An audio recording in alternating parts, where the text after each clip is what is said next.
Hey guys, welcome back to NFT Inspo.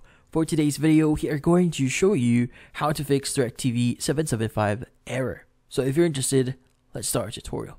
So you may encounter DirecTV error code 775 when there's a disruption in the signal between your receiver and satellite dish.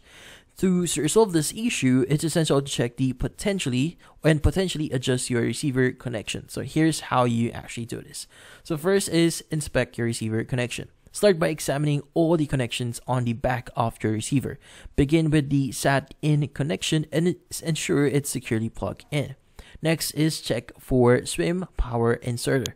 Now take note, if you have a swim power inserter connected to your DirecTV cable that runs from your dish, this inserter might be located in a different room. So if you do find it, follow the following steps, which is first, unplug the swim power inserter from the electrical outlet. Wait for 15 seconds before plugging it back again. Now, it's worth noting that swim power inserter is typically black or gray and resembles a small brick in size. Also ensure it's not plugged into a power outlet that can be turned off inadvertently. Now, in this case, that's about it.